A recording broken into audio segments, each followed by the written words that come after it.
Everyone. आज इस video में हम देखते हैं फ्रैक्शन को ऐड कैसे करते हैं। फ्रैक्शन को ऐड करना भी आसान है, बट फ्रैक्शन को ऐड करने के लिए जनरली हम दो तरीके यूज़ करते हैं। तो मैं दोनों तरीके आपको बताऊंगा, आपको दोनों तरीके सुनने हैं। आपको जो तरीका आसान लगे उस तरीके को यूज़ कर सकते हैं। दोनों ही तरीके आसान हैं, डिपेंड करता है कैलकुलेशन कैसी। कुछ कैलकुलेशन ऐसी होंगी जहाँ पर आप कोई सा भी तरीका यूज़ करें आपको फ़र्क क्या पड़ा, लेकिन कुछ कैलकुलेशन ऐसी होंगी जहाँ पर आप अगर एक मेथड यूज़ करते हैं तो स्टार्टिंग में आपको आंसर अलग सा नज़र आएगा, लेकिन बाद में अगर आप देखेंगे दोनों का आंसर सेम आ रहा होगा। अभी बातें घुमाऊ लग सकती हैं, मेरी घुमाई घुमाई घूमी फिरी बातें लग सकती हैं, लेकिन अभी जब मैं आपको एग्जांपल देकर समझाऊंगा तब आपको मेरी बात समझ आएगी। ओके, देखें। तो अब हम देखने वाले हैं एडिशन ऑफ फ्रैक्शन। फ्रैक्शंस को ऐड कैसे करते हैं। फ्रैक्शन है क्या? कोई भी नंबर जैसे पी वाई क्यू की फॉर्म में लिख रहे हैं हम, इसको हम किसी भी एक नंबर नेचुरल नंबर ऊपर एक नेचुरल नंबर नीचे इस फॉर्म में लिख रहे हैं तो उसे क्या बोल देंगे? फ्रैक्शन बोल देंगे। इंटीजर भी लिख सकते हैं। ओके, जैसे देखिए ये एक फ्रैक्शन है, 2/3 क्या है? एक फ्रैक्शन है, सिंपल फ्रैक्शन। ऐसे ही एक नंबर हो सकता है 7/6, ये दोनों ही फ्रैक्शन है। इन फ्रैक्शन को भी जोड़ा जा सकता है। जोड़ने के दो तरीके हैं, हम दोनों तरीके देखेंगे। तो पहला तरीका क्या है? पहला तरीका जिसे हम कहते हैं LCM, LCM of base. Base का एलसीएम लेना। बेस किसे कहते हैं अब हम, ये भी हमें पता होना चाहिए। जब भी हम फ्रैक्शन को ऐड करेंगे तो बेस हम डेनोमिनेटर को कहते हैं। तो जो ये संख्याएं नजर आ रही हैं इनको क्या कहा जाता है? बेस कहा जाता है। ठीक है, तो मैं बेस को बी से रिप्रेजेंट कर रहा हूँ। तो बेस किसे कहेंगे हम? डेनोमिनेटर को कहेंगे। तो ये जो 6 है ये भी बेस है, और जो 3 है ये भी एक बेस है। तो एक तो तरीका है एलसीएम ऑफ बेस करना। दूसरा तरीका क्या है? दूसरा तरीका है क्रॉस मल्टीप्लीकेशन।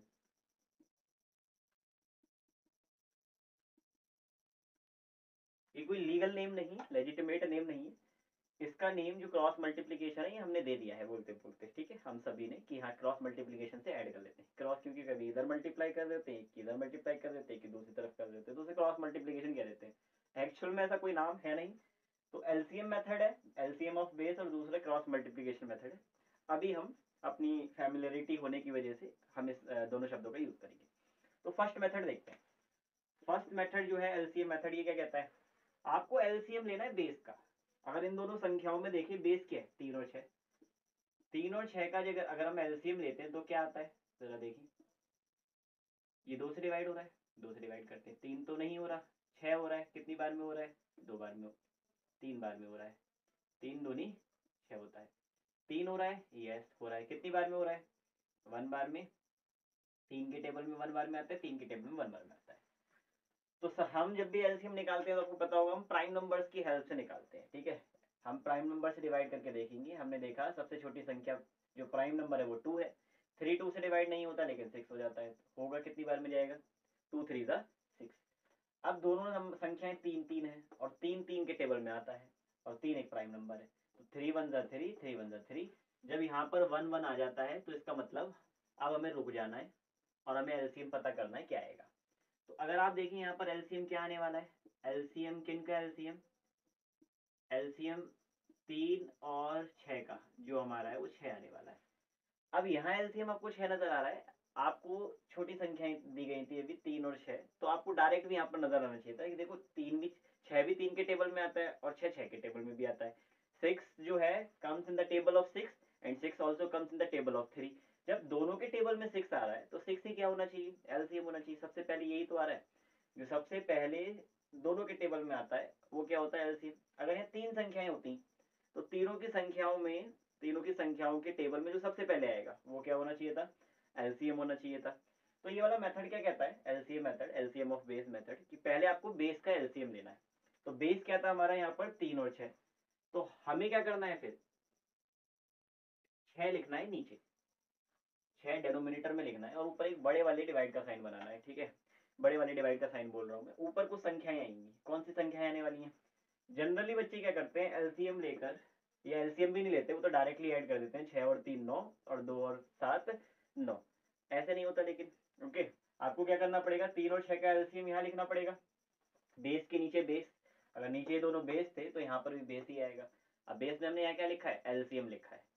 फिर दूसरा स्टेप क्या है, दूसरा स्टेप है हम जो ये एलसीएम है, ये 6 जो एलसीएम आया है, इस 6 को डिवाइड कराएंगे। किससे डिवाइड करेंगे, काम करता हूँ आपको अजीब ना लगे इसलिए इन दोनों नंबर्स को यहाँ कॉपी पेस्ट कर लेते हैं। हमें क्या करना है, 2/3 में ऐड करना है 7/6 को। हमने क्या करा पहले, इन दोनों बेस का, जो ये बेसिस नजर आ रहे हैं आपको, ओके, ये जो बेसिस है इनका एलसीएम लिया, जो आपको यहाँ नजर आ रहा है 6 आ रहा है। अब हमें करना क्या है, ये रफ वर्क है जो मैं यहाँ करने वाला हूँ, 6 को डिवाइड करना है, इस 6 को एलसीएम को डिवाइड करना है। किससे डिवाइड करना है, इस वाले 3 से। आंसर क्या आने वाला है, अगर आप देखें आंसर 2 आएगा। तो जो ये 2 आ रहा है ना, ये 2, इस 2 की मल्टीप्लाई ऊपर वाले 2 से करानी है, ठीक है। अगर 2 की मल्टीप्लाई ऊपर वाले 2 से करेंगे तो कितना आएगा, 4।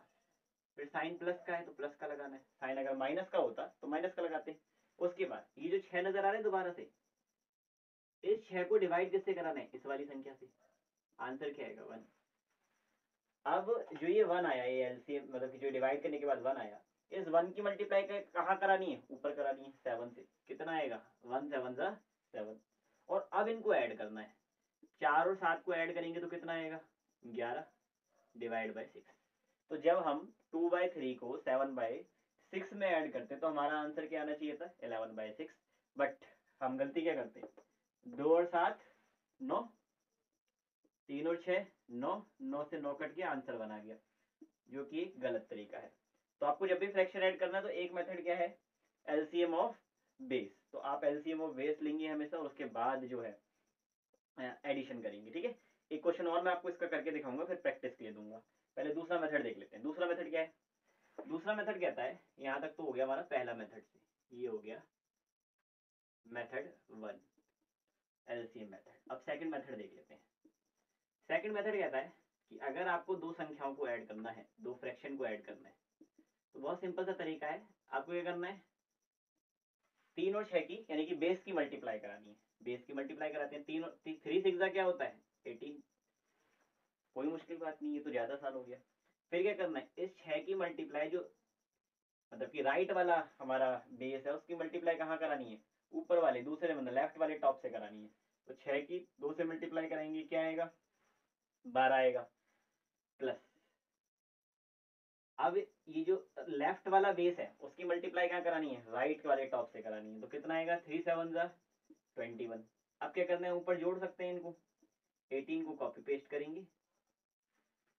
12 और 21 को अगर हम जोड़ते हैं तो कितना आता है, अभी मैंने बताया था 1 और 2 3 होता है, 2 और 1 3 होता है, कॉपी पेस्ट कर लेना है।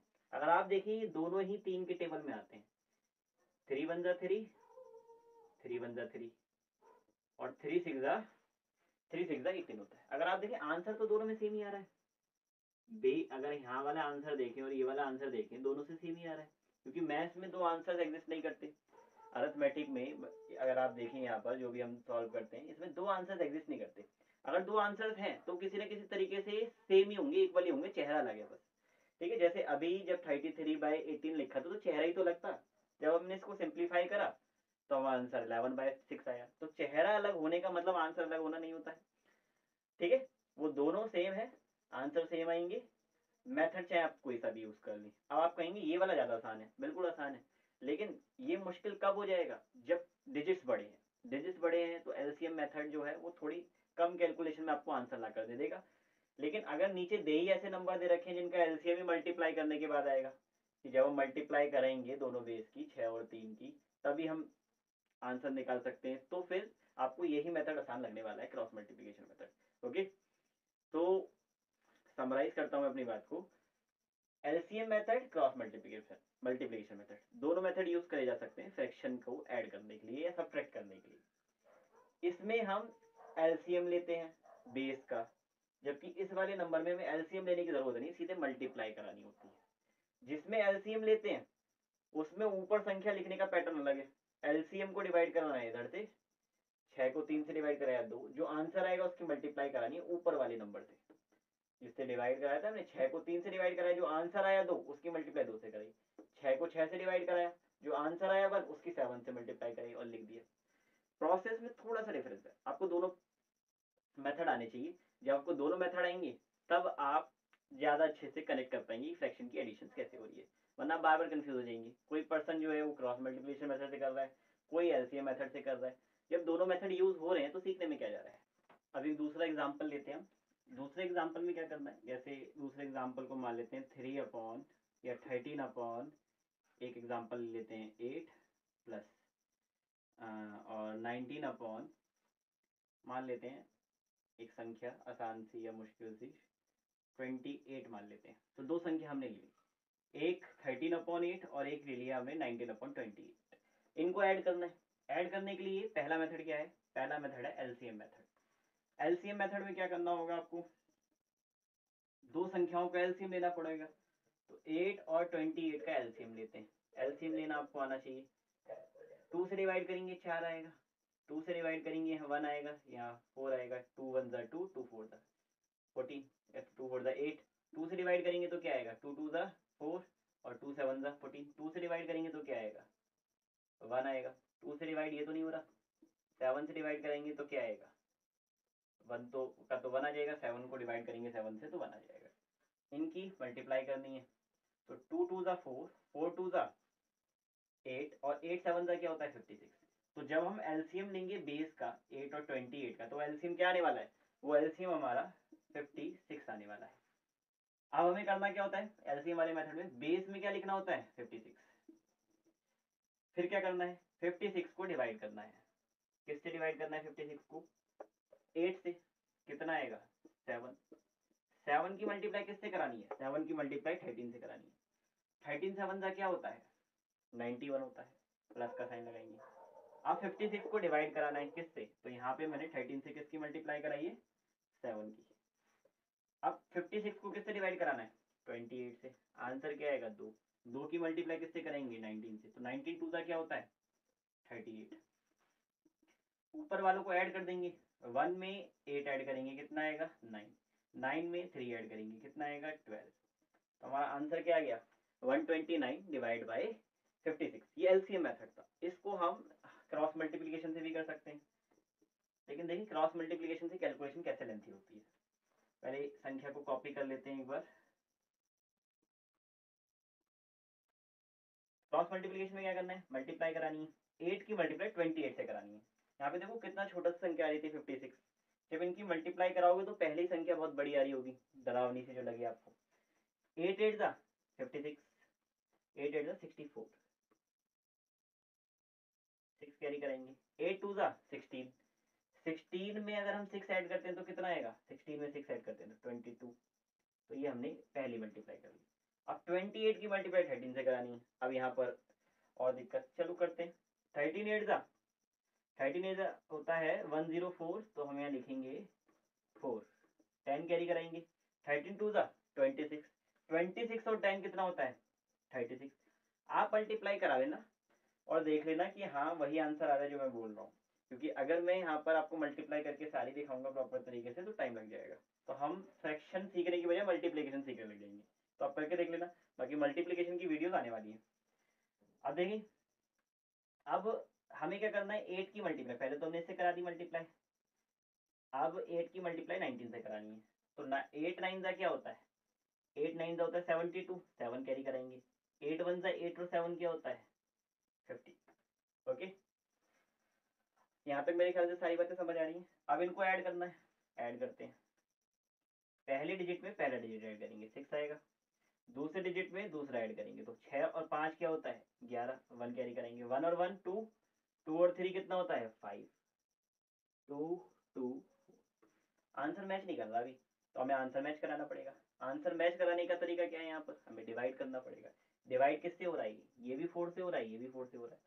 जब इसे 4 से डिवाइड कराऊंगा मैं तो 4 1 ज़ा 4, इसको इधर लिख लेता हूँ मैं, क्या आएगा हमारा 4 1 ज़ा 4, 1 बचेगा। 4 2 ज़ा 8, 3 बचेगा। और 4 9 ज़ा 36। इसको 4 से डिवाइड करेंगे तो 4 5 ज़ा 22 बचेगा और 4 6 ज़ा।